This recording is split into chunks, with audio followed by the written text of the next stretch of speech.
Halo semuanya, balik lagi di channel YouTube aku, Risma N. Rahmawati. Ngomongin tentang mahasiswa, nggak pernah akan ada habisnya dan juga merupakan obrolan yang sangat menarik.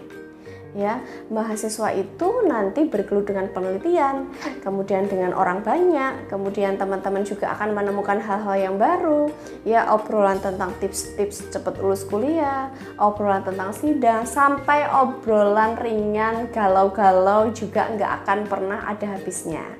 Nah, kali ini aku mau kasih tahu kalian tentang 10 aplikasi penting yang wajib dimiliki oleh mahasiswa. Apalagi mahasiswa baru ya, yang masih lulus SMA, jadi mahasiswa, masih fresh wajahnya, kemudian bingung, Kak, kira-kira aplikasi apa aja sih yang penting yang harus kita unduh saat kita menjadi mahasiswa? Tapi sebelum aku kasih tahu kalian 10 aplikasi penting, jangan lupa kalian like, komen, dan juga subscribe channel aku agar aku lebih semangat untuk membuat video YouTube. Yuk, subscribe dulu, udah belum? Udah? Oke. Terima kasih yang udah subscribe channel aku. Langsung aja, aplikasi yang pertama adalah WPS Office. WPS Office ini membantu teman-teman untuk membaca data. Data apa? Data apa saja? Ya, Word, kemudian PDF, atau ketika teman-teman mau mengetik langsung dari HP juga bisa. Nah, aplikasi ini juga membantu teman-teman untuk membaca jurnal, membaca skripsi, referensi, atau apapun yang memang teman-teman perlukan saat teman-teman duduk di bangku perkuliahan. Biasanya dosen itu kan akan mengirimkan materi dalam bentuk PDF, PPT. Nah, teman-teman cukup lewat HP atau teman-teman lewat laptop juga bisa. Teman-teman bisa mengunduh aplikasi yang bernama WPS Office ini. Kemudian, aplikasi yang kedua yang juga tidak kalah penting adalah Gmail atau Yahoo. Fungsinya apa sih, Kak? Nah, fungsi Gmail atau Yahoo ini, atau kalau dalam bahasa Indonesianya pos elektronik atau surel, surat elektronik. Kalau zaman dulu ketika kita mengirimkan data atau informasi penting, kita harus ke kantor pos. Kalau sekarang tidak perlu. Jadi ketika teman-teman mengirimkan tugas ke dosen, mengirimkan pekerjaan kelompok ke teman lain ya, ke teman lain kelompok kamu, nah teman-teman bisa menggunakan aplikasi Gmail dan juga Yahoo. Silakan teman-teman mendaftar dulu. Aku yakin sebetulnya teman-teman sudah mendaftar. Karena apa? Karena teman-teman memakai HP pasti harus memiliki yang namanya Google Mail atau Yahoo Mail. Betul banget. Saran aku nih ya, ketika teman-teman membuat Gmail yang baru untuk persiapan perkuliahan, silahkan teman-teman menggunakan nama yang mudah diingat, mudah dieja, dan mudah dilafalkan. Karena apa? Kalau nama teman-teman itu alay, dosen akan, siapa ini ya? Namanya kok dia cinta aku selalu selamanya. Aduh, siapa ya? Tapi ketika teman-teman menggunakan nama yang sebetulnya, misalnya aku ya, Risma Rahmawati, ya sudah, aku mendaftar di Google Mail, kemudian aku menggunakan nama Risma Rahmawati, dosen akan tahu, oh ini Risma, mahasiswa aku di kelas ini, prodi ini, begitu ya. Kemudian aplikasi yang ketiga yang tidak kalah penting adalah Ipusnas. Ipusnas itu apa sih, Kak? Pertanyaan yang bagus. Ipusnas itu adalah aplikasi perpustakaan nasional yang memang dimiliki oleh negara kita. Nah, fungsinya untuk apa? Fungsi dari Ipusnas ini untuk mencari buku bacaan, referensi, buku teori, atau apapun yang teman-teman perlukan saat teman-teman di bangku perkuliahan. Kenapa begitu, Kak? Karena ketika kita kuliah, kita mengerjakan tugas, kita mengerjakan penelitian, ketika kita membuat jurnal, nah ini perlu banget yang namanya referensi. Apalagi di masa pandemi begini ya, atau ketika perkuliahan mau secara tatap muka atau secara daring, teman-teman tetap membutuhkan yang namanya Ipusnas, perpustakaan secara digital. Buku apapun ya yang kamu perlukan untuk menunjang perkuliahan, menulis makalah, menulis jurnal atau penelitian, teman-teman bisa terbantu dengan aplikasi ini. Kemudian aplikasi yang keempat yang juga tidak kalah penting adalah KBBI. Ini adalah aplikasi favorit aku. Kenapa? Karena KBBI ini adalah Kamus Besar Bahasa Indonesia dari Badan Bahasa Kementerian Pendidikan dan Kebudayaan.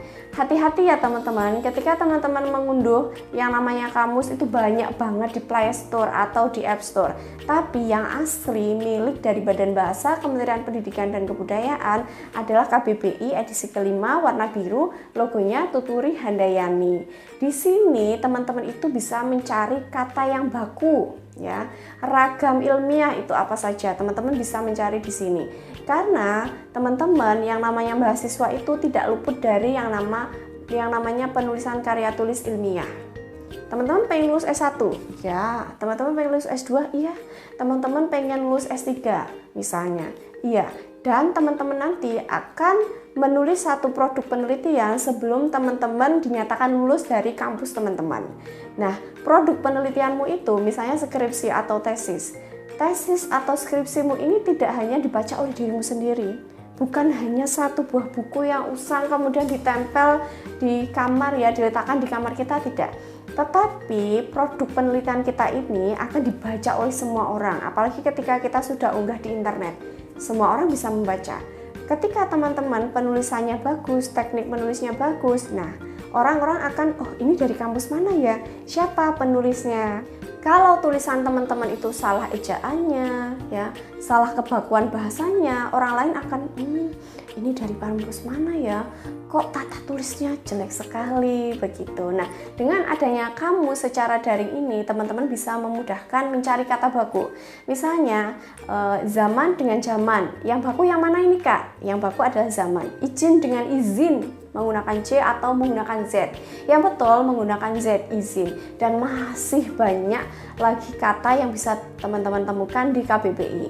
Kalau anak-anak era dulu, tahun 2000-an, itu kan membawa kamus ditenteng kemana-mana, kita gendong. Tapi sekarang ini teman-teman dimudahkan oleh Kementerian Pendidikan dan Kebudayaan.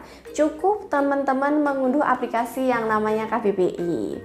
Oke, lanjut langsung aplikasi yang kelima yang juga tidak kalah penting dengan KBBI adalah Oxford atau U-Dictionary. Ini adalah kamus dalam bahasa Inggris. Ini menjadi penting karena ketika teman-teman nanti menulis skripsi atau menulis jurnal, pasti teman-teman harus mencantumkan yang namanya abstrak dalam berbahasa Inggris. Atau teman-teman yang memang prodi sastra Inggris atau prodi bahasa dan sastra Inggris atau teman-teman dari prodi internasional pasti memerlukan kamus dalam bahasa Inggris. Teman-teman mau cari kata apa nih ya? Kata jalan-jalan, kata makan, atau misalnya teman-teman bingung healing itu apa sih, Kak? Nah, teman-teman bisa mencari di Oxford atau di U-Dictionary. Kalau aku dua-duanya memang aku mengunduh, tetapi yang sering aku gunakan adalah U-Dictionary karena di situ ada spellingnya ya, pelafalannya yang betul seperti apa dari Amerika dan dari Inggris. Mana yang kamu suka, kamu bisa mendengarkan. Kalau Oxford aku jarang sekali pakai. Ya, walaupun aku ada aplikasinya di HP gitu ya.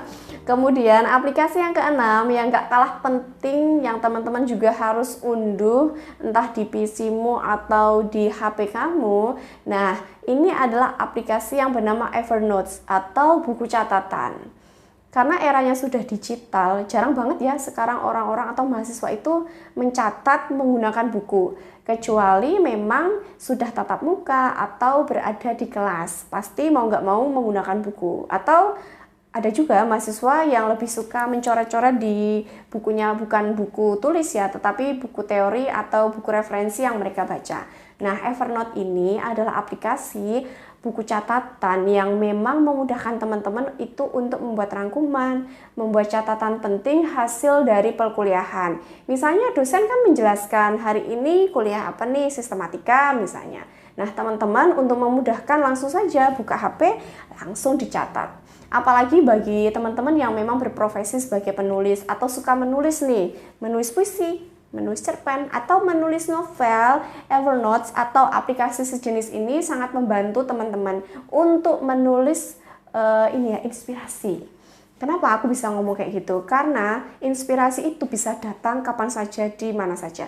Teman-teman baru jalan, teman-teman baru bangun tidur, atau teman-teman lagi makan, inspirasi itu akan datang. Nah, ketika inspirasi datang, langsung aja buka HP-nya. Karena nggak mungkin ya, anak-anak sekarang itu tidak membawa HP dimanapun. HP itu udah kayak teman dekat.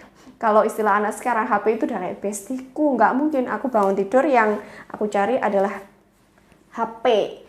Nah, ketika teman-teman